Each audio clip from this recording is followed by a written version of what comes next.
Thank you very much for coming onto the podcast today with me, Clarice. Hope you are having a great evening. And I guess there's going to be plenty of people on in the audience who aren't too sure of who you are, although there is some powerlifters listening to this. So will you be able to give a good introduction as to who is Clarice Tighe? How did she become a coach? How did she get involved in powerlifting? And where this interest in the psychology of performance came into play? I am terrible at intros, Shane, but I'll do my best here. I suppose for anyone that doesn't know me, I have been powerlifting now for I think about 6-ish years, 7 years. Um, got diagnosed with MS kind of in the middle of that, which to be honest is probably I suppose the core of, or maybe the root of where my interest in mindset behind powerlifting kind of came from, which I'm sure we can maybe touch on a little bit later. But from that, then became a powerlifting coach with Odyssey Strength 5 years ago. And I've been on the national team as a coach then for the last 2.5 years.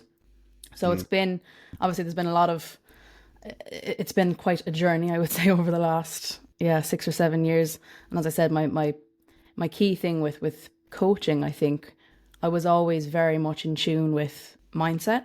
And I do think that had a lot to do with, going from a place where, if I'm being honest, powerlifting was like my whole life. Everything I did surrounded powerlifting. And then when I got the MS diagnosis, that kind of all completely turned on its head. And I personally had to completely flip my own mindset. And obviously, did a lot of work on myself, I suppose, a lot of self discovery.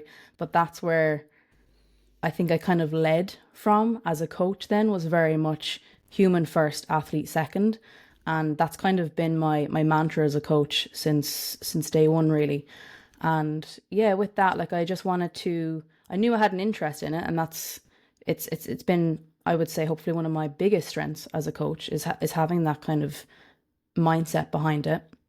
But I wanted to just learn a bit more. I was always a curious person. Like I love education, and I just love learning more. I think as a coach, we should very much be kind of a student of the game almost. So yeah, I went away and did a course purely with the intent of just educating myself a little bit more, just to be a better coach for my own athletes. And then that kind of branched out into the idea of, okay, I want to help as many people as possible. But if I'm, just restricting that to my own athletes, well, then that's that's restricted. I'm not going to have as much of a reach as I would like. So Mm. I sat down with Adam, who, for anyone that doesn't know, is the head coach, founder of Odyssey Strength. And yeah, we developed a plan for launching it as a service within Odyssey so that we could reach more people.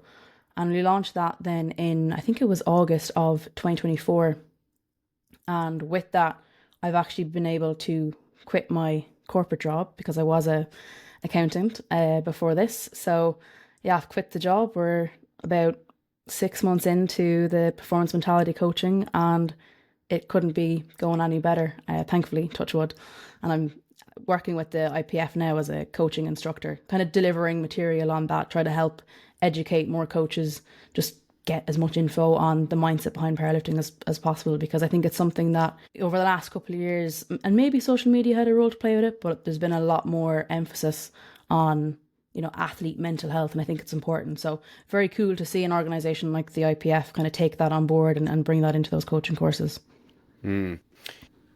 It's something that I guess it's in so many other sports, and like there's so many like famous like sports psychologists. Like Bob Rotella is probably like the first one that I came across. He was I think it was Tiger Woods psychologist, Mm, and like learning all about like the kind of mental side of performance through like one of his books. And I guess it's just been a long time coming into powerlifting now, but it is something that I definitely notice separates a lot of like top athletes in this sport relative to some people who have similar level of ability, but they just can't harness the kind of same level of like calmness, composure when it does come to maybe high pressure meets or even just attempting a personal best. So I guess the question for you is like, what are how would we start off with trying to understanding where somebody's mindset is in relation to their performance, and what would be a good starting place for kind of introducing some of these concepts to somebody who's maybe struggling with like performance anxiety or struggling with actually translating what they have done in training onto the platform? There's so much we could talk to there. And actually, I want to go back to just something super quick that you said there about how it can be the difference for some lifters. And I do think it is, in many senses, the like missing puzzle piece for a lot of athletes. There's a really good quote that I love, and it says, mindset makes the good great and the great elite. And I think that kind of summarizes the importance of it really nicely. We can all, I think, do more on the mindset front. The mind, like, it is, in a sense, like it's a muscle that needs to be trained just like every other muscle in our body. And I think as, powerlifters or athletes in general, we're very quick to practice the skill of, squatting, benching, deadlifting. We're very quick to work on, nutrition habits. And quite often people will be very good with recovery habits. But more often than not, the last thing people look at is, oh, what can I actually do better from a mindset standpoint to help me reach that next level? And there's so many different tools or techniques, I suppose, and I'm sure we'll probably dive into some of them in a little bit more detail today. But I think the very first step is actually recognizing, is there somewhere that I can improve here? Like, does my mindset need a little bit of work? And that doesn't have to be something ginormous. I think sometimes people get scared at, working with a sports psychologist or working on mindset in general because they think like, oh, I have to be really like quote unquote bad in order to warrant that service. You know what I mean? But like, that's not the case at all. Like, you could genuinely just benefit from the service through just having someone to bounce off of, just accountability. But what I would say at a very basic level, like, let's just say you're someone who, for whatever reason, maybe has a little bit of issues with confidence, going into a top set or whatever, and you notice yourself maybe having some doubts creeping in. That kind of thing can very quickly be worked on through something like, this service, like performance mentality, mindset coaching, sports psychology. And like anything, it's going to take a little bit of time. Like, it's not necessarily a overnight fix per se, but there are rather easy tools that we can implement to, over the course of a couple of sessions, hopefully, work on someone's confidence like that. And the same with anxiety. Like, anxiety is one that comes up a lot with my athletes, where, like, let's just say, I think right now is probably a good time to even talk about it because you've got junior nationals coming up. So you've got quite a lot of lifters that are going into that who, for whatever reason, they're in like head-to-head battles, they're kind of doubting themselves a little bit, or they're going to be hitting or reaching for weights that they may not have touched in the gym. And that kind of can sometimes create a little bit of anxiety for some lifters. And the first thing I would always say is, like, it is completely normal in competitive sports to experience that. So I think always recognizing the thing first is the first step. Same with anything, really. Like, step one, recognize that it's a thing, and then you can actually put measures in place to navigate it. So with something like anxiety or performance anxiety, like, that really is just energy that just needs to be channeled. And that can be the key difference for lifters in terms of how they handle that anxiety. Some lifters will let it kind of take over and control their thoughts. And then other lifters will actually harness it and go, oh, yeah, I recognize that, that nerves, that's a good thing. That's a sign that I care. They'll smile at that, and then they'll use that to their advantage, and they really just harness it. And you can tell the difference in lifters as well. I don't know about you, but I find myself sometimes in a warm-up room where I'll like look around all the time, just looking at different lifters, and I'm like kind of trying to gauge like where they're at in that kind of experience, because I just find it so fascinating to see how different lifters handle that. But yeah, there's so many different ways that we could go about, improving anything like that. And as I said, it doesn't have to be something massive. It can be, you might be a lifter who's sitting there going, God, yeah, I really think negatively about myself, and I do struggle with competition nerves, and I lack confidence in the gym. Or you could be someone who's just sitting there going, yeah, I could do with a little bit more confidence coming into my top sets. Both deserve to hold the same space. Both deserve, the coaching if that's what you'd like, and both can be improved. Everything in terms of your mind is trainable. And I think sometimes people forget that. Yeah, going back to something you said at the start, like it's not like you need to be at the point of disrepair to engage with like improving your mindset around training, because your mindset is involved with you every single set that you do, and every time you walk into the gym, it's there before you do your training session, it's there after you do your training session, and there's so much mental chatter that can go on through that time before you get to the gym to the time you finish, and whether that is, you're nervous about how a top set is going to go on a specific day, the moments before you do the top set, then even in the aftermath of it, there's I guess people quite often have like a negative bias when it does come to Mm-hmm. assessing their performance in the gym or assessing a lift. Like, you have this expectation that the top set's going to go well, and it still moves well, but it doesn't move as well as you anticipate it to. And then after it, you could be thinking about that further into the session. That affects the rest of your exercise. You could be thinking about on the way home from the gym, and that like knocking your confidence. And this is actually someone I was talking to a lifter about yesterday, and I was kind of pointing out to him that like he has never like mentioned any of the positives about the set, right? Like I would quite often like look at like review a set, and I'd be checking for like gross deviations or like massive overshoots of RP. But sometimes you get those things from lifters where unless they just said it to you, you would not have noticed at all. You wouldn't have commented on it on anything. Mm. They did. So I guess from the objective perspective, it could be taking all the boxes as to what is a good lift, but just because it didn't meet the expectations of the person there, and then it's trying to get that person to, I guess, take a step back themselves, right? But that takes some work on their part, right? That takes some Yeah. objectivity, some self-awareness, and ultimately just being able to understand it. Like, if your top set doesn't go well as you expect it to, it's just information. It's just at top set. It's at top set. It's not the top set. It's not the last one you're ever going to do. You can take that information and, you can use that cue in your next top set to do a little bit better, right? But I guess, from the coaching perspective, it's all about kind of stopping the person from catastrophize and trying to shift them more towards that positive bias. Do you encounter Yeah. that a lot? Yeah. No, 100%. And I think, I think it's a funny thing because part of me wonders, like, is it because powerlifting is a number sport that sometimes we do as athletes get hyper fixated on that number, and we're kind of like a deer in headlights then, and it's just you can't see all of those other wins in the session.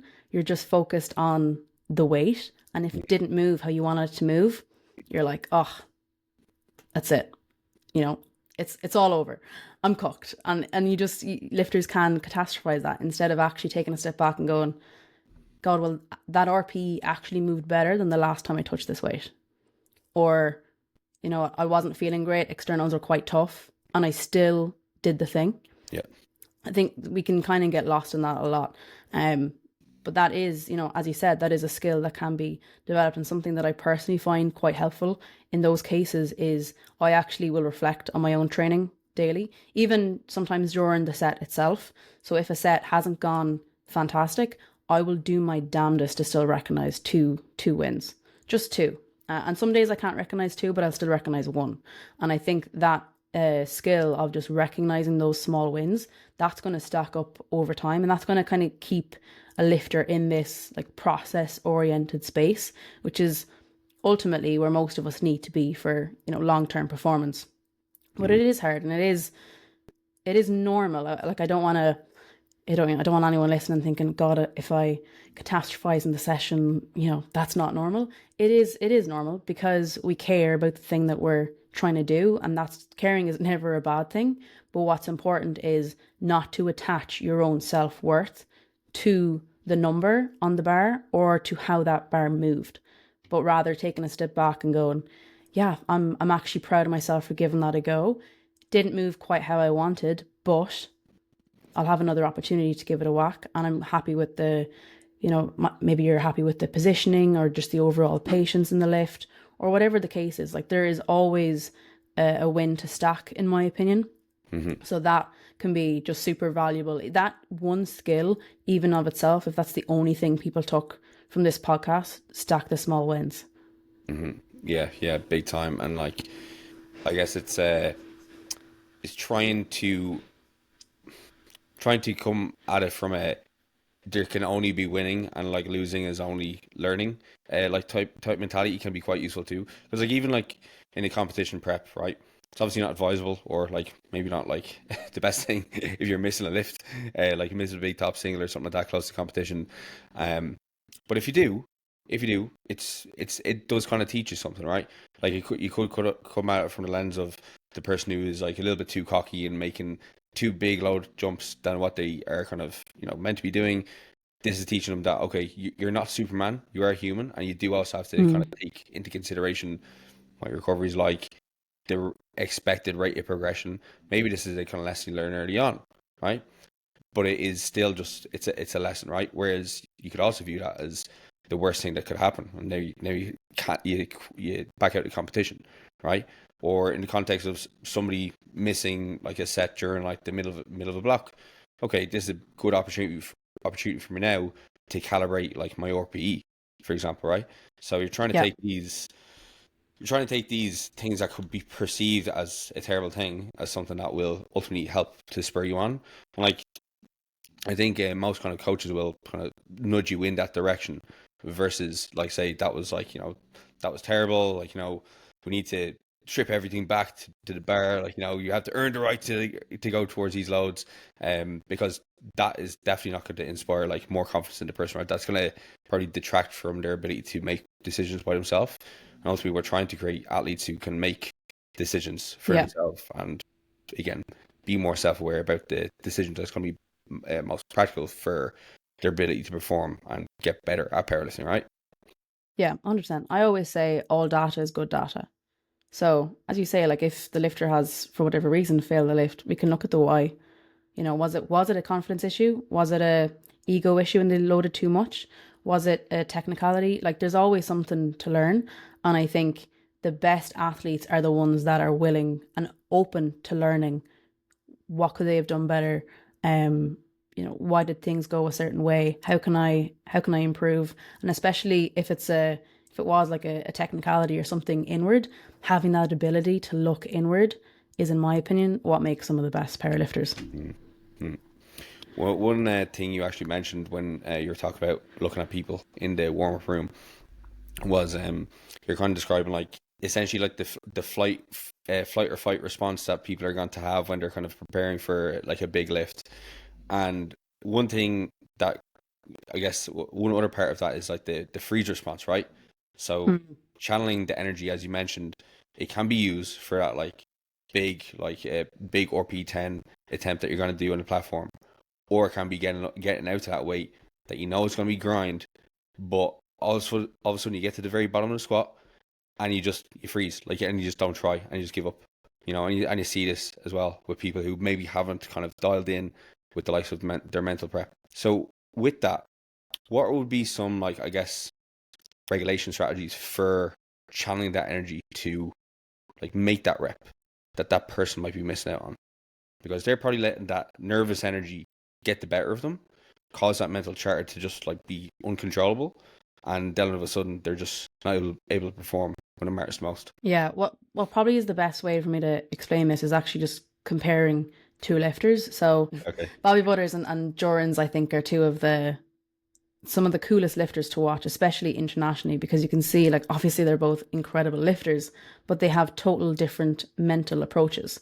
And it's super, super consistent as well. So the first thing for lifters, I would say, is to like recognize where they're at, like recognize the kind of level of hype that they need, because that's going to be so different for so many people. Some people are quite introverted and then on competition day will try and be like super hype, taking all the smelling salts, back slaps, everything, and they're just overstimulated. And then when it comes to actually executing, they're not able, because that level of arousal has just been too high for them. So they lose focus and technical mishaps might happen, or just in general maybe their like self-talk might kind of sway because of that overstimulation. So finding that like perfect balance of stimulation is key, and that's going to start at a place of recognizing what it is that you need, and obviously your coach then kind of helping you reach that level. So would you say, like in the likes of Bobby, super hype lifter, she's like that in training, and you'll see that in her training videos. She's always hyping herself up. Like she is her own hype queen in her training, and she'll do the same thing on the platform where she's got that like super positive, like she says like "Come on, Bobby," and she's like screaming it to herself.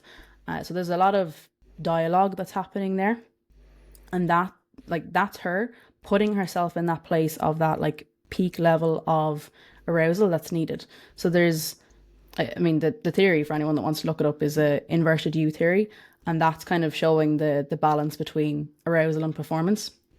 As I said, it's going to look different on every lifter, but there's like that perfect middle ground, and that Bobby doing that on the platform and in her training is her recognizing that, if she's standing there and she's super quiet, that's not where she's going to perform. She needs that hype. So she'll give herself that hype. She's creating her own little bubble there, her little internal environment, hyping herself up, getting herself to that level of stimulation that she needs. And that's where she performs best at. And then you've got someone like Jorans, super calm. Like if you've ever talked to Jorans at like in competitions or whatever, super chill guy, really nice dude. And he's just he's very chill.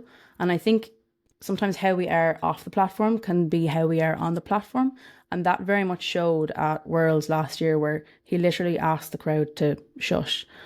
Like, I thought that was one of the coolest moments. The crowd was like super stimulated, but he was there just kind of trying to stay calm, stay present, like just staying in the moment, not super hyped. He was just doing his thing. So that was him recognizing that, the crowd were highly hyped. He needed to create a space where it's just a little bit less so. And he requested that, and he got that. And we can see the same at, domestic competitions. And I'll just use myself for an example here, but I am personally super like smiley, chatty, just, having the crack, having the time of my life. And when I go out on the platform, I'm very much the same. Like, I'm just going out there smiling. I'm not super hyped. If someone gave me back slaps, I would not be well. But I just enjoy that place of like fun. And that's the kind of vibe that I'll create on competition day. And it's the kind of vibe that, my handler would create on the day for me as well. And if I personally recognize that that's not there for whatever reason, if I'm not able to get myself into that kind of just happy go lucky state, then what I might do is actually just utilize music. Like, at a very simple level, your playlist can actually have such a huge effect on your day. And I think people sometimes think, oh, I'll just throw on music for the crack because that's what everyone does. But no, like, it can actually have a very real effect on your levels of stimulation on the day. So I know for me, sometimes in training, like if the gym is super busy, I'll personally just get overstimulated. There's just too much happening. I need it to kind of chill. The last thing I would need in that particular moment would be like super hype music. So I will sometimes play white noise or classical piano. I know that sounds ridiculous, but that's just me recognizing that, I'm overstimulated and I need to just bring it down a notch in order for me to perform. And that's a tool for lifters. And you'll have other lifters on competition day or in training who, they maybe recognize that they're too chill, they're not feeling like adrenaline or anything, and they'll take back slaps, they'll be headbutting walls, doing whatever they got to do. So that's all part of arousal regulation. And again, it kind of starts at just recognizing where you need to be, and then having the little tools in place to either increase it or decrease it in order to find that like sweet spot. Does that make sense? Yeah, absolutely. It's your arousal state is interesting. Like all smiles coming out onto the platform. Mine is very I don't know. On the surface I look calm. Inside I'm amped up, ready to go. Yeah. Like even like when I'm training like for a competition, I listen to music between sets. But then like when I'm actually doing my sets, I'll typically take out my headphones because I feel if I have music too close to me or going too hard in my ears, it distracts me completely from like what I'm about to do, right? And I guess like there is rituals, routines that we all do when we are kind of getting set up for lift that kind of gives us that little bit of familiarity that like almost like gives us a little bit of more, I guess, certainty that we're going to perform better. So like that's like one thing I've definitely noticed, especially because like if I'm competing, I don't have the option to keep my headphones in when I go out onto the platform, right? So almost kind of builds me up for that transition of give my earphones to my handler, so I come out and it could be, ABBA playing on the platform, and I'll still do well. Yeah. Yeah, I love that actually. That's a really, but again, that comes back to you recognize that for yourself. And that's always step one. Because once you recognize it, you can actually do something and implement it. And I love that you have that kind of consistency in the routine as well. That's also something that is super important and a good one for like coaches in general to keep an eye on. Like if you know your lifter has a very certain setup for, let's just say squat, and you recognize that, usually they're like left foot, right foot, settle, and they have, you can see lifters, they've got very consistent setup routines. And as a coach, you become very like in tune with what those are for different lifters. And if you notice that on competition day, for whatever reason, that setup routine, it goes out of whack a little bit, I would just remind the lifter of what the routine usually is, because when that can go out of whack, it's a subconscious thing, but it's just a sign that actually they're probably overstimulated. They're just not in the space that they're usually in, and subconsciously that can kind of sway thoughts a little bit. So there's so much value in having that consistent setup routine. I know a lot of us as coaches will kind of talk about that consistent setup routine from a physical standpoint, but it actually does so much mentally as well. Back to your point of like familiarity, confidence is going to come from that, because confidence is going to come from repetition after repetition after repetition. So when everything is the same, the body doesn't get spooked. It's just one more rep. And that's kind of what we want it to be. We want it to just feel like it's literally just one more rep. Nothing changes. Every single weight gets the same respect. It doesn't matter if it's 20 kilos on the bar or 200. Your approach from start to finish, the exact same. Yeah. That's the exact same way I described to a client the other day. You are establishing like certainty, familiarity in an uncertain, maybe uncharted territory. Like, you're going for like a 5 kilo PR or something like that. You haven't hit the weight. You can be nervous, but you be confident in your preparation leading into the actual competition. You be confident that you walking up to the bar is going to look the exact same. You going through the same setup process is going to be the exact same. You've done that rep 1,000 times. It's just there's a little bit more weight in the bar, and trying to, I guess, kind of tell yourself that over and over again. And especially in the context of a competition, you're like in the safest place really to try that, right? Like have a good team of spotters around you. You've got everybody in the audience who's supporting you, and it's there is like safety, there is certainty in your approach. And I think just understanding that, I guess, from a lifter's perspective, can definitely kind of give them that little bit more confidence to stick with it and complete the rep, Yeah, 100%. And I think even just to piggyback off of that point where you had said, oh, you've done the rep 1,000 times before. Another tool that can, I think, complement that super nicely is visualization. And this is something that I think, for whatever reason, we're all terrible at. And powerlifters just tend to skip over visualization as a tool. And the kind of, some people think, oh, like it's not really going to work, is it? But actually, it's probably one of the most beneficial. And like there's a bunch of studies out there, but there's some studies that will show that visualization, when used in conjunction with stuff like your self-talk, your positive self-talk, that in itself, that combo is probably going to be far more effective than any other tool used in isolation. So visualization is one that, some lifters struggle adapting it a little bit more than others, but if we can, that's one that I try to have all of my athletes use, because there's again, it's another study I really liked, but the quote from it was that the brain can't distinguish between a real and an imagined experience, which I think is super fascinating. So like, I don't know, Shane, do you have maybe a goal number for squat there? Just throw it out. I'm going to hit 300 next weekend. Okay. I'm going to. Okay, so I'm going to use that as an example if you don't mind. Yeah. So let's just say you have a lifter, yourself, who they have that goal weight, so 300 squat, and you've never hit it before. And, typically you recognize that coming up to a PR like that, when you're in that kind of quote unquote unknown territory, you notice that nerves creep in, confidence kind of maybe is questioned a little bit. You just get butterflies in general. So visualization in this case can combat that quite nicely, in my opinion. So what you could do would be to try and, I suppose, try and recall as many details as possible. So you know where you're competing, you know like the equipment that you're going to be wearing. So you would literally picture yourself in that, walking up to the rack, picture yourself like getting under the bar, picture the, if you take smelling salts, you would envision that, the chalk in the lungs, in the air, everywhere. You would picture the kind of visualize the walkout, how it feels on your back, what you're telling yourself as you're walking it out. If you think of any particular cues, you'd kind of go through those in your head, and you think about getting the squat command, getting the rack command, and then what your reaction is when you see the 3 white lights. The more details there you can encounter, the better. And if you're running that visual multiple times in your head, be it, a couple of times a day or just once a day, but the point is your brain will have kind of gone through that rep, let's just say 100 times, right? You'll have pictured that moment for yourself 100 times with all of those details. So by the time it comes to you actually squatting that 300 kilos next weekend, your brain won't get under the bar and go, oh God, this is the first time we've touched this weight, and panic.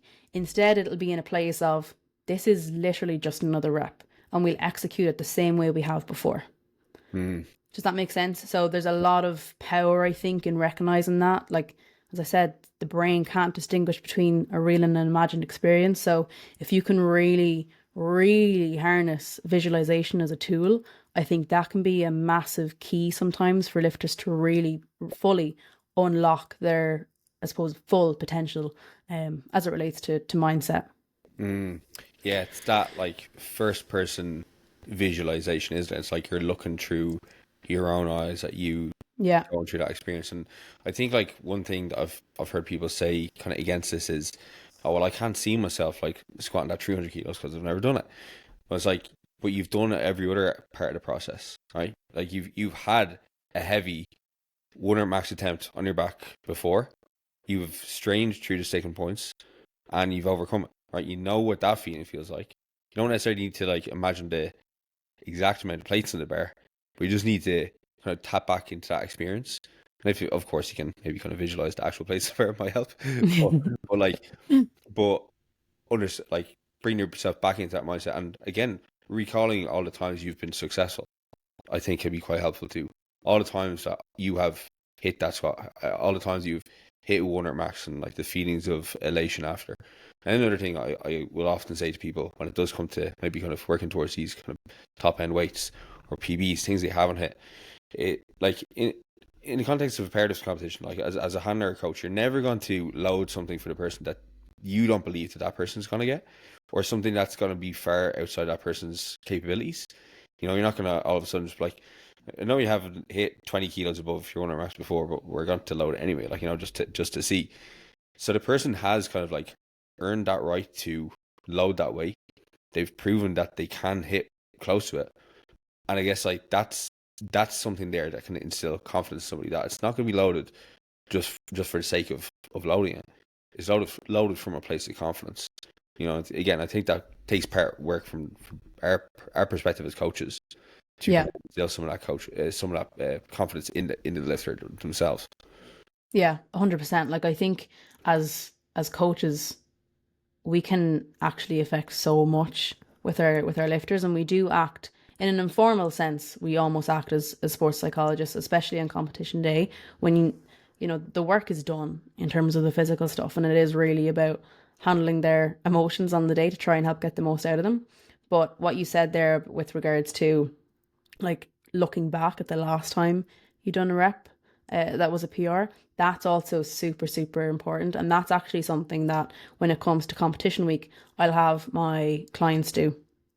Reflection and looking back at your successes is so valuable, because when it comes to competition week, sometimes there's a ton of emotions that can come with comp rep, especially you've done your heaviest lifts in training, emotions are high, peak is peaking, body's fatigued, all that jazz. And the mind can sometimes wander a little bit and go, oh, like am I ready for the weekend? Like, am I ready for if you're in a podium battle or it's going to be close, there can be a lot of thoughts, I suppose, that jump in with that.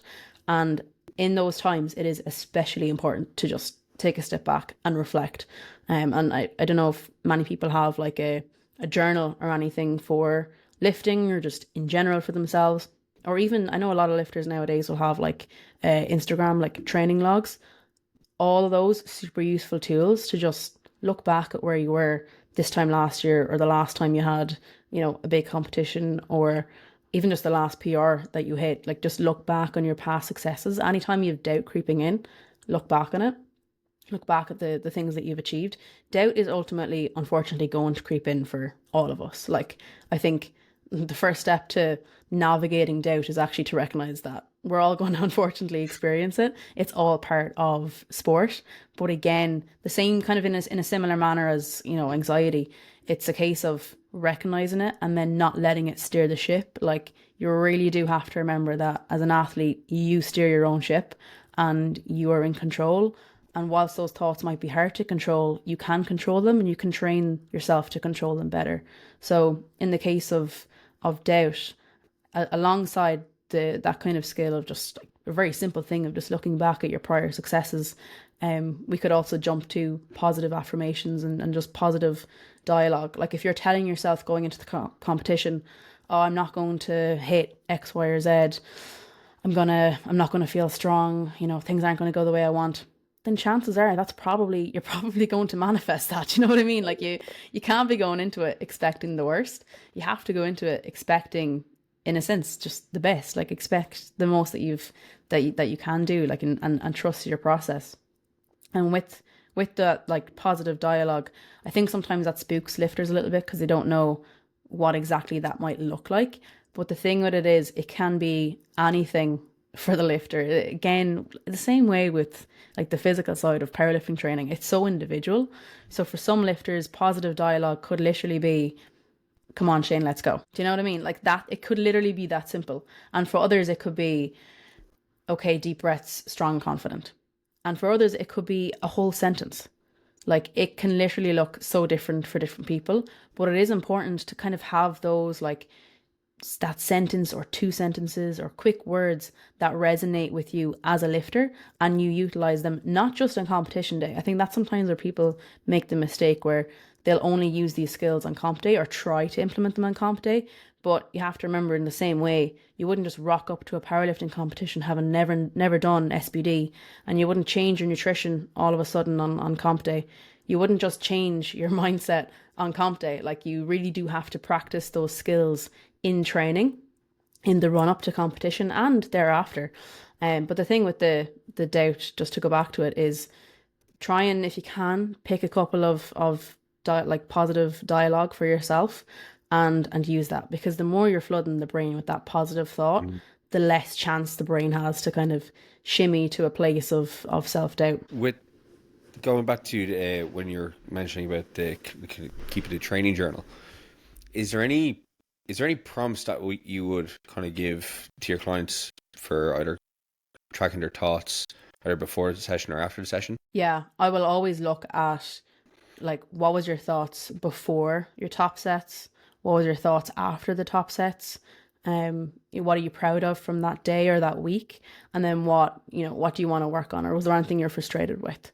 Because I think oftentimes reflection can be such a big part of that growth. And I know that can sound so cliched, but it is true. Like, sometimes in the moment when emotions are high in training, it's easy for us to be a little bit harder on ourselves, right? Like, if something doesn't go well, we can be a little bit harder on ourselves. But actually, when things have kind of calmed down, you go back to you're at the end of the week and you look back at your training from that week and reflect on, what you wrote down in your journal. You might actually go, oh, do you know what? I actually did pretty well there to just show up to the gym. So yeah, I was annoyed in the moment. It didn't move how I wanted to, but I'm glad I went and I'm glad I did the thing, and I'm glad I showed up. And, that led to consistency, because that self-compassion, I think, is that's vital for staying in this game in the long run. I think you know that yourself, Shane, like, you've been doing this a long while, and I think the ups and the downs are inevitable, and especially when we experience those downs, that's when the self-compassion is kind of what keeps you in the game, just keeps you showing up. And yeah, that's gonna hopefully lead to a lot of long-term progress. Yeah, self-compassion in your training is it's incredibly important for like keeping in the gym, not just keeping in the Yeah. sport, right? Because yeah, ultimately you have to have setbacks across the life course, right? Like if you're, especially if you're listening to this, like somebody's listening to this and you are a junior or sub junior, right? Like you are going to go through so much fucking stress in the next like 10 years, 10, 15 years, and then throughout the rest of your life. And you're going to have to be able to manage that because you're going to have periods of training which are going to be shit. You're going to have periods of training which are going to be great. But you have to go through the shit periods to have the good periods too, right? Like, and how you talk to yourself during those time periods, and the minute the slack you cut yourself is important, and that comes down to self compassion. And I think it can be it can be a hard one for some people to kind of navigate, especially if they're coming out of the kind of the junior phase, and maybe they're kind of coming out of college and they're coming into the big bad world where they're getting a job and they no longer have all the time in the world to be dedicating towards their hobby, and it becomes harder then to manage things like nutrition. You have extra stressors to take on, and then it can be like, oh, I can't train as much as I used to, and therefore I cannot make the same level of progress as I used to. And they don't have to necessarily be like equal counterparts, right? It's just harder, and you might actually start to see maybe some kind of diminished returns just because you're getting further into your training career. But it's not necessarily at a fault of your own. Sometimes it's just Mhm. the training process. Sometimes it's just the life process, right? And I think again that just comes back to overall a bit of having a bit of self awareness of the process, right? Having self awareness to know that our training's not always going to be linear, and we're not always going to be making phenomenal progress and PR every single block. We might have 5 kilo bench press PRs after 2 years, like myself, um, but I still show up and I still do my bench We press. take what we can. We take what Exactly, we can, Shane. exactly. But again, like it's you have to remember that it's not for you having a lack of effort, right? Like effort is something that we can always control. All of our circumstances and our externals, there's some influence we can have over them, but sometimes we're just at the mercy of them. And I think it's when we're kind of looking at the things that we maybe have influence on, or the things that are completely out of our control. That's where we have to have the self compassion. If we're able to manage our efforts, well then yeah, let's focus on that. But we can maximize within the constraints that we have, and I think that's kind of like for me where that kind of big self compassion piece comes into it. Yeah, 100%. Like, harder does not mean not possible, and as you said, unfortunately, sometimes life is going to just throw everything it can at us. And if, if in that case the lifter was very outcome oriented, they, in my opinion, would struggle a little bit more to navigate those times than a lifter who is process oriented. Like the lifter that's process oriented is going to recognize, oh, you know what? Times are tough right now. I'm going through it a little bit. Things are hard. But I can talk to my coach. I can maybe reduce my microcycle a little bit to, I don't know, maybe a 3 day micro or whatever kind of suits them. And I can literally just tick boxes and enjoy whatever opportunity I get to the gym. I can enjoy it because I think, being able to lift, being able to do any sport really is a privilege, to be healthy enough to do so. And I think the lifter that's process oriented really kind of they just really kind of embody that, and they're just so present, and you can tell the lifters that really enjoy the journey. Like you can totally see the difference in the lifters that enjoy the journey versus the lifters who are there for the destination. And the lifters that enjoy the journey, it's actually, I mean, for myself, having witnessed it quite a good bit, I've just witnessed such fabulous growth, not just as a lifter, but as a person. I think, how we are in one relationship is how we are in others. So, and so many of the skills that we have in powerlifting, they're not just for the platform. Like they do transpire in other parts of life. So having those moments, or lengthier moments sometimes, where life does throw a little bit of shit at us, having that ability to navigate that and literally just stack the wins, that builds resilience far beyond what what I could teach anyone. Mm. Real that's real lived experience. That's where you're going to get so much value, and that can be hard to see in the moment when things are tough. It can be hard to be like super positive about, how can this possibly transpire to something super positive. But it actually will. Like, you will grow tons from that. You will gain resilience from that far beyond what you thought possible. Like, resilience is something that is trainable. Again, that's another thing that I think some lifters maybe don't recognize, is that resilience is trainable, and those tough times do make us stronger. I know that's so cliche to say, but they do. Like, they really do. And that toughness that you build via those externals, they will help you inevitably in your training, and vice versa. Yeah, you did mention there that like training it's a privilege. It's a privilege for us to be doing something like powerlifting. It's a privilege to have a problem like my bench press being stagnant, right? Like that's a fucking trivial like problem to have when everything else is going on in the world. And I guess like from your perspective, because I know you did mention like you're diagnosed with MS, and I did listen to the podcast you did with the lads from Odyssey. And I guess like that's probably the experience that gave you so much perspective. Um, could you talk a little bit about that? Because I think it's Yeah. probably something that would be quite useful for the conversation in regards to the shift from, I'm not saying that we're outcome oriented beforehand, but it's probably a time in your life where you had to be extremely process oriented to get through like the initial recovery stages to being able to get back on the platform again. Yeah, no, 100%. Like, I'll be fully transparent and say that when I got the initial diagnosis, or like I suppose when I had my first, what we now know to be relapse, like back then, I was very much a goal-oriented person, not just in powerlifting. Like, that was just me as a person. Like, I wanted to climb the corporate ladder. I wanted to, pass all my accounting exams with top grades, and I wanted all of those things for myself, and I wanted the same success in the gym.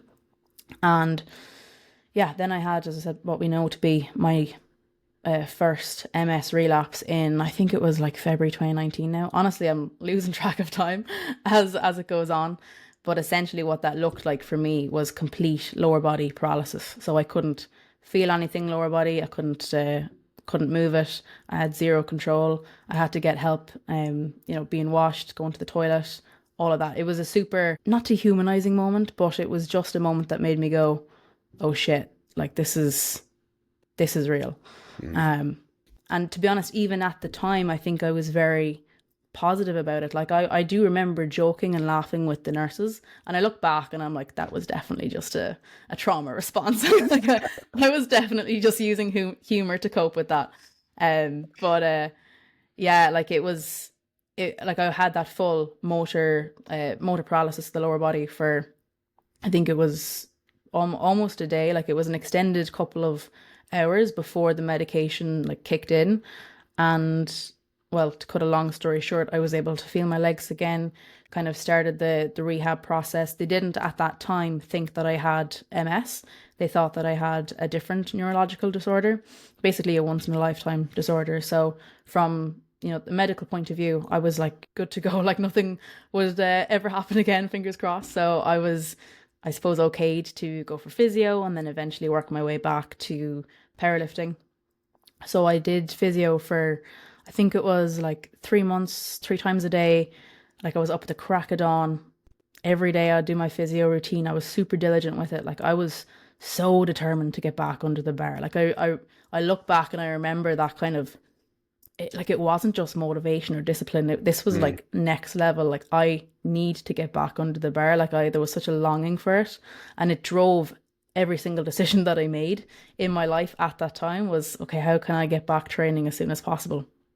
And eventually, when my neurologist okayed getting back under the bar, it was like the best thing since sliced bread. Like, I was never so happy to throw an empty bar on my back. Like, truly, true joy. Yeah. Like, if I could have bottled up joy from that session, like, it would cure everything. So I was super, chuffed with life. Thought to myself, I've done it. Like, I've had this very weird experience, motor paralysis, and I'm back and I'm going to compete. So I did compete in September of 2019, and it was like 2 days after that I had the similar kind of feelings in my legs as what I'd had in the prior episode. And that's kind of when I thought, do you know what, maybe I should go to hospital, maybe we should get this checked out. I do think, even though it was supposed to be once in a lifetime, I think I might have defied all odds here and made it twice in 1 year. I thought I was special like that, Shane, but it turned out to not be that at all. And yeah, look, in summary, it turned out to be multiple sclerosis. But in a weird way, I was kind of relieved with that diagnosis, because there had been a lot of back and forth of, what could it be? And a lot of my scans were clear, so it didn't quite make sense. It was a bit of a medical mystery, shall we say. But ultimately, the diagnosis meant that I could kind of close that chapter and move on. And I'll be the first to admit that for the first, I'd say 3, maybe 4 months, trying to get back into training, I think I cried every single session, because all I could think about was how much stronger I was pre-diagnosis. And even still to this day, like, I'm not my deadlift is stronger than what it used to be, but like my bench is barely moved from what it was 6 years ago, because there's so much to building back your strength, like having gone from literally needing to rehab, relearning how to walk and movement patterns to walk upstairs, to putting the bar on the back, to learning the movements of SBD again, and to just building strength back to where it was and then trying to increase.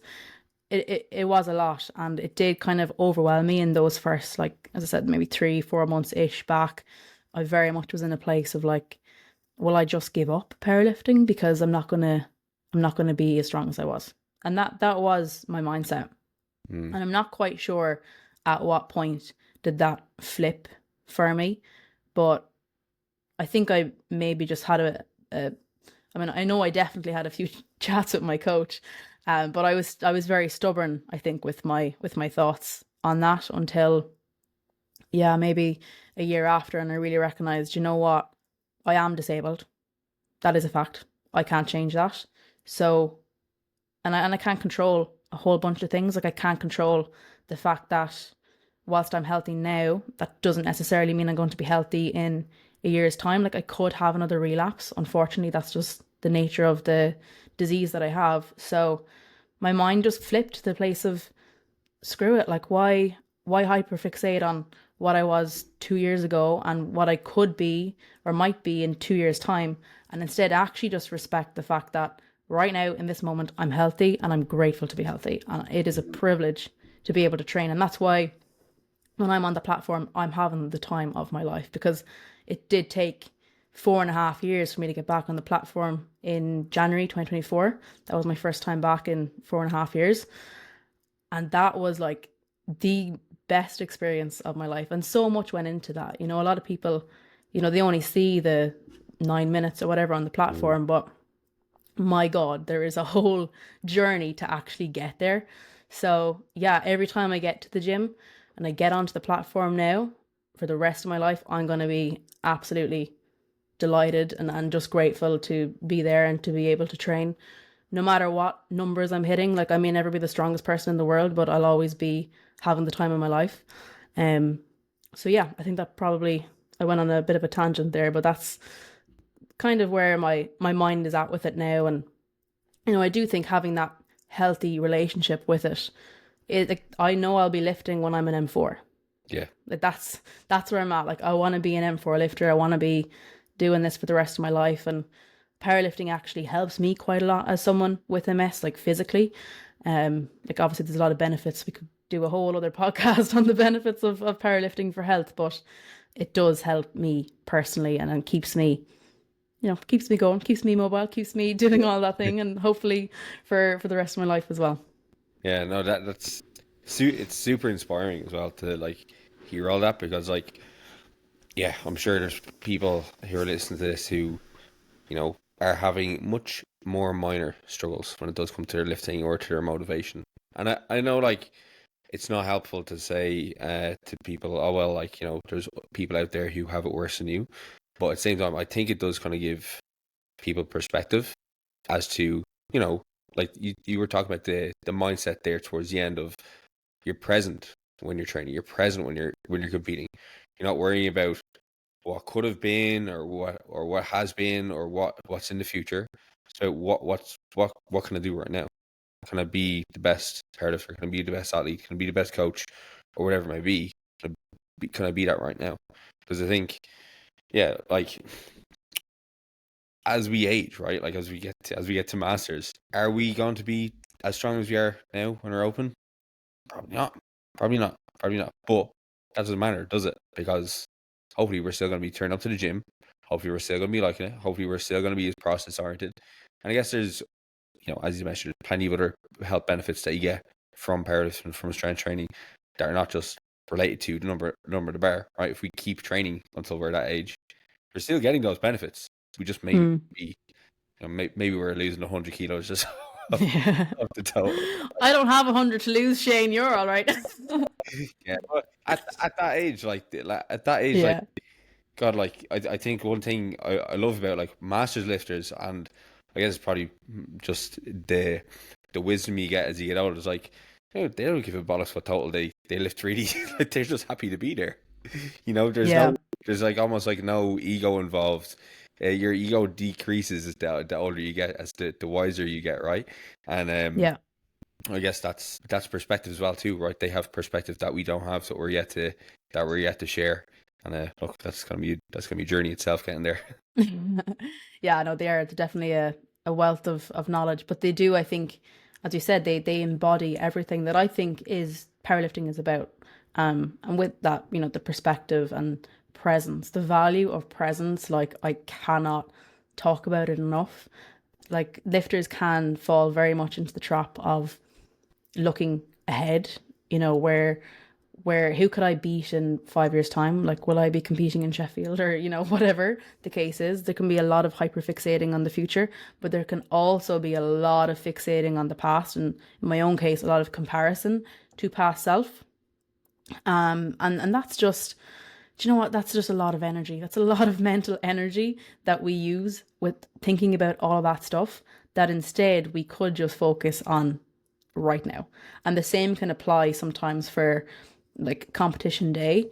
Like if a lifter, let's just say, heaven forbid, a lifter misses an opener, some lifters will be very quick to go, oh shit, well that means the total that I wanted now is out off the cards. The day is round, I'll go home. Yeah. Instead of actually just going, right, we missed that, we need to tweak this now in our second, we're going to do this. Like just literally focus on what's right in front of you. I think people, as I said, sometimes get a little bit swayed and going, what's ahead, what's behind, instead of actually just staying present, stay in the moment. And that's part of being a competitive powerlifter too, is, as I said, on be it training or a competition day, don't jump 4 reps ahead. Like don't be thinking about your last deadlift when you're still warming up on your squat. Like 1 rep at a time. Yeah. You couldn't do it in any other sport, right? Like, if you're playing basketball or doing athletics or anything like that, you can't think about what's in the next 10 seconds, what's in the next play. Like, you have to play with what is right in front of you. And I think it's so necessary when it does come to powerlifting, because again, we all come into our competitions with like ideas of what we want to do in our third attempt, or we have a preconceived notion as to what we're going to do in the gym, for whatever session. And if you're using something like RPE, it's not the point of RPE, right? Like the point of RPE is how what's an RPE 8 today, right? That could be within a certain range, but it's not always going to be the top number. Sometimes it's going to be the lower number. And I guess, again, that just requires a bit of, I guess, maturity and a bit of self-awareness to take take the lower number where when it's there. God, the amount of times I'm talking about self-awareness on this podcast. I guess repetition is good for people, right? But I guess one thing that I guess is kind of related to this, but maybe you could kind of talk a little bit more in depth with it, is it's like trying to achieve a flow state within our training, because I do think like a handler in competition is gonna try their best to do everything else for you other than lift the weight for you, right? So that you can kind of get into that zone. But it's also a really helpful place to try to get to within your training, because again, come back to like the rituals, routines, and trying to get that familiarity. There's a way that certain people are going to get into that flow state.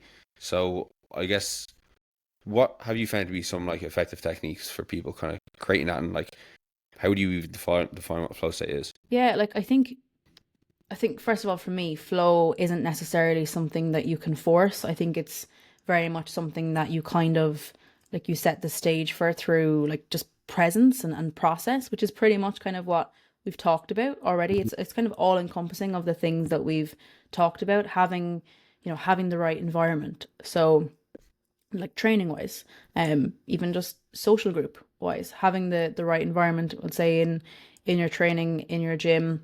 If you're someone who trains with people, you probably bounce off of the vibes and the energy from other people.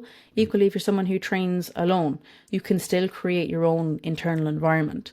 So as we said earlier, that might look like, throwing on the headphones and listening to a certain kind of music. Some people will listen to podcasts, some people will listen to audiobooks. Totally, totally, totally individual. Others will read books. Like, again, getting that internal environment that's going to look different for so many people, but that I think is key.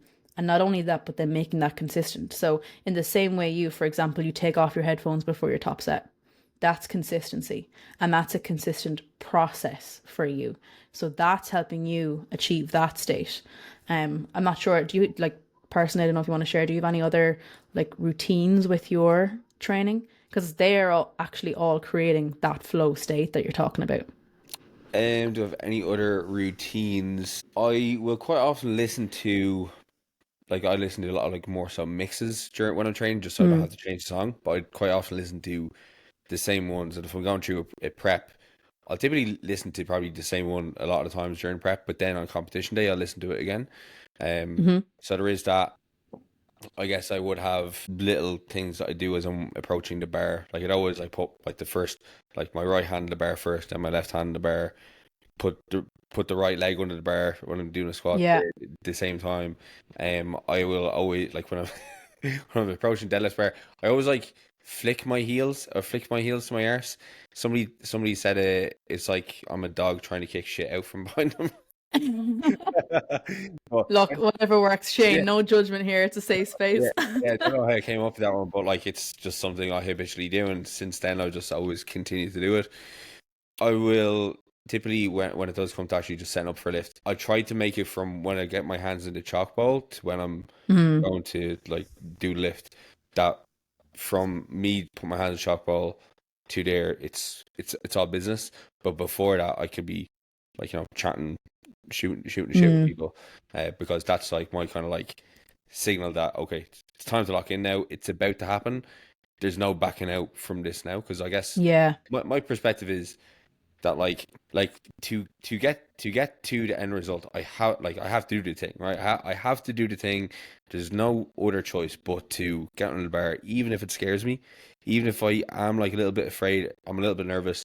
The time between me put my hands in the chalk ball to me doing lift, probably max 30 seconds, between like the whole thing being completely over. And I guess for me, I just need to have confidence in myself that I'm going to do it. And again, I go through everything that we kind of discussed today. There's a bit of visualization. There's a bit of self-talk. There's, I do say like, come on, Shane, like, before Yeah. I'm about to do it.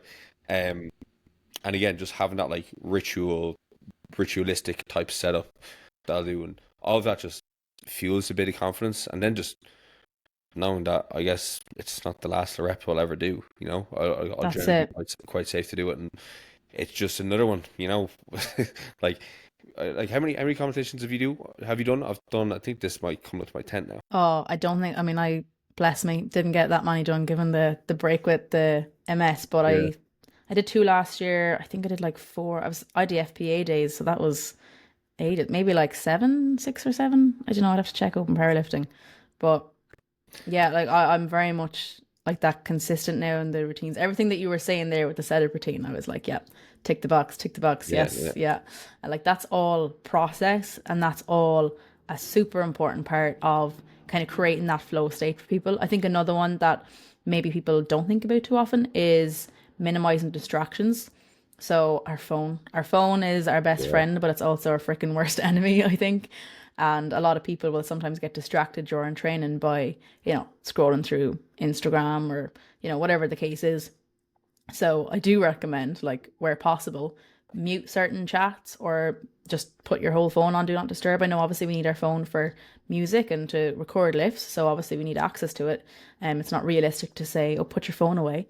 but I definitely would recommend kind of just putting it in a certain focus mode, just so you're not bombarded basically with various social media bits or whatever else. Because once you create that kind of flow for yourself in training, the last thing you want is for to keep getting interrupted.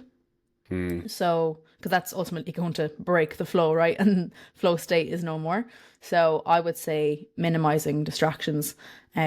Yeah, so those three really would be the ones that I would personally use for my own clients. So that creating environment, minimizing distractions, and then the process oriented athlete, and just the process in general for approaching the bar.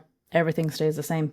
Yeah, it is such a fascinating topic, isn't it? And it's really interesting to see how other people do. And I guess it's something that, the more people you work with, you kind of find out different idiosyncrasies to how other people approach their process and everything. So, look, Clarice, I really, really, really appreciate your time today. Is there anything that you want to anything else you want to touch on, or is there anything you feel like we haven't covered? No, but I would just say again, like, just to normalize all of those feels. Like, yes, we have those lows, and yes, we experience anxiety, and it's very easy for me to sit here and be like, we can improve all that, everybody, like everything's going to be okay. But also just recognize that we're human and we're going to feel all those emotions. So if you do feel kind of overwhelmed with training, or you feel like, you've had a day that's gone like quote unquote bad, it's okay. Like, we are actually all going to make it. It's okay to feel the feels, do what you got to do. But then just remember that you're by doing the sport and committing yourself and being dedicated to something like competitive powerlifting, that's already doing something super cool. So yeah, I just think, remember how far you've come, and don't lose touch of your why. Like, you started the sport probably because it was really fun and you had a really nice feeling of it, and not necessarily because you wanted to do X, Y, and Z. So just in times of doubt or feeling a little bit lost with it, or burnt out with it, do come back to your why. Yeah, big time. I think as we get further into it, it can be very easy to get like lost in numbers, and I guess I always try to circle back to when I was really, really young and I was getting into the gym. Would I look at me now and be like, "Oh, that guy's like pretty damn strong. I'd like to be like him one day," And I think most people, like, if they look back at their 15-year-old self, like now at themselves now in powerlifting, they're like, yeah, that 15-year-old probably think I'm jacked as fuck, strong as fuck. Yeah, yeah. I think our younger selves would be so proud of where we're at now. Yeah. So yeah, I love that. Like, do look back, put yourself in your younger shoes, and just use that to reflect on where you are now, because there's so much value in that reflection. Awesome. Do you want to let people know where they can find more about you and more about the performance coaching service? Yeah, absolutely. So mostly over on Instagram, so Clarice_Odyssey. If anyone wants to drop me an email, it's clarice@odysseystrength.ie. And then you can also reach us on our website, www.odysseystrength.ie. It's always a tongue twister. Perfect, right. I'll have everything linked in the show notes description. And if you have been enjoying the podcast, make sure to go over and give Clarice a follow, and look at all of her great informative posts that she does have out on her Instagram. And if you did enjoy the podcast, make sure to give it a rating and review on the podcast platform that you're listening on. And we will catch you in the next one.